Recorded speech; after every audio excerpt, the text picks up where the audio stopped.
Hello everyone. 11th September 2001, a horrifying day that shocked America to the core, a day that perhaps changed the whole world forever, even after 20 years later. The effect of that day can be seen in our life today. You wouldn't believe it, how this day has impact in your life. Come, let's try to understand it in today's video. Today, our fellow citizens, our way of life, our very freedom came under attack. Oh my God. In a series of deliberate and deadly terrorist acts. Of the Pentagon. Now this is what it looked like moments ago. My God. It was the morning of 11th September. American Airlines Flight 11 takeoff from Boston International Airport. The destination of this flight was Los Angeles. Around 92 people were aboard in this airplane, of whom 11 were crew members and 81 were passengers. About 15 minutes after the flying took off, it came to be known that of the 81 passengers, five were hijackers. These hijackers hijacked the plane by overpowering the passenger, forcing their way into the cockpit. One of them was Mohammed Hatta. He was trained as a pilot. By nationality, he was an Egyptian and was 33 years old. He takes away the control of the plane from the pilot and flies the plane toward the World Trade Center. The World Trade Center was the monumental historical building that was the tallest building in the world. It was the pride of New York. The hijacker crashed the plane into the North Tower of the World Trade Center. What is that? Somebody hit the World Trade Center or the... It's a Trade Center. The World Trade Center. It's 8:52 here in New York. I'm Bryant Gumbel. We understand that there has been a plane crash on the southern tip of Manhattan. You're looking at the World Trade Center. This crash took place in the morning at 8:46 a.m.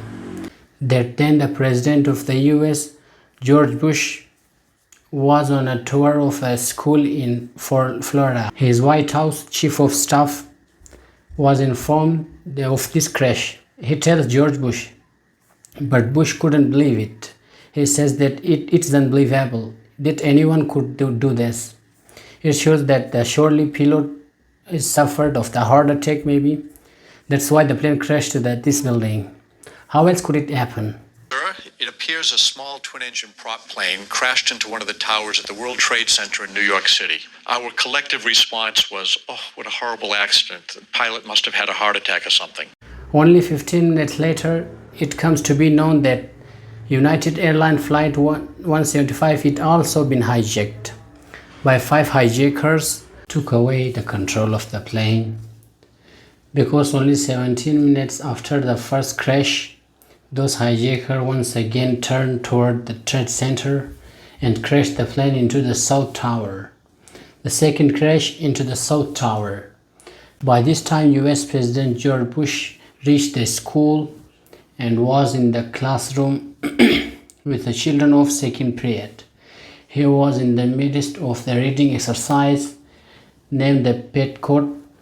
This time his chief of staff, Andrew, went in the classroom and whispered in his ear, America is under attack.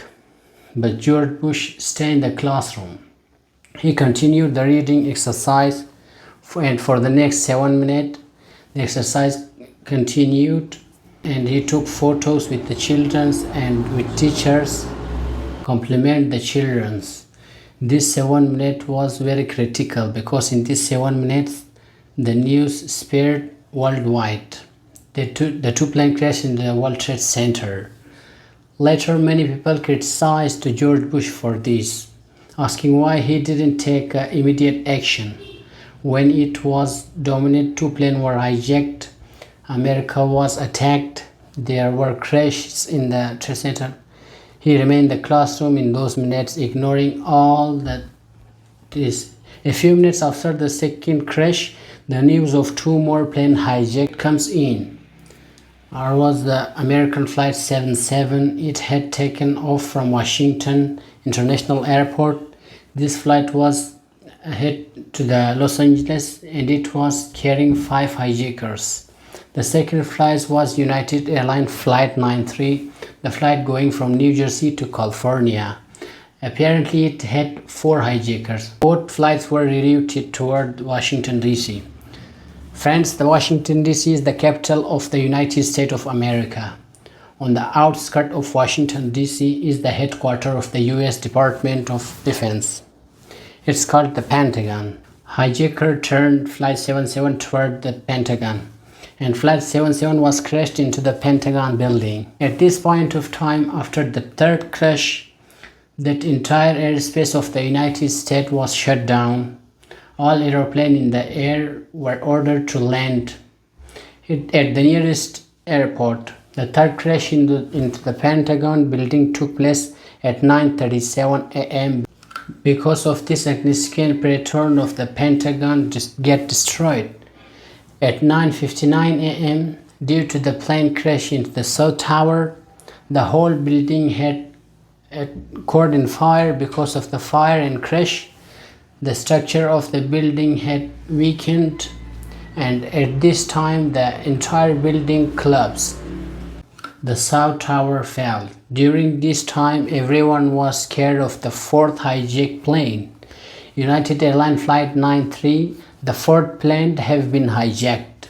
People were scared about where the hijacker would crash this plane. It was suspected that the plane would be crashed into the White House or the US Capitol. The White House is a very important place for the United States because this is the residence of the US President. The US President lives there.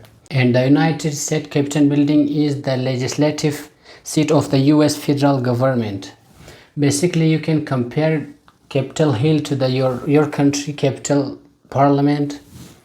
They are equivalent. So it was suspected that the target of the fourth plane whether be the White House or the Capitol Hill building. On the other hand, people of this aeroplane, some of them had turned on their phone when the plane was hijacked. They started getting phone calls from their family members. They told them about what was happening in America.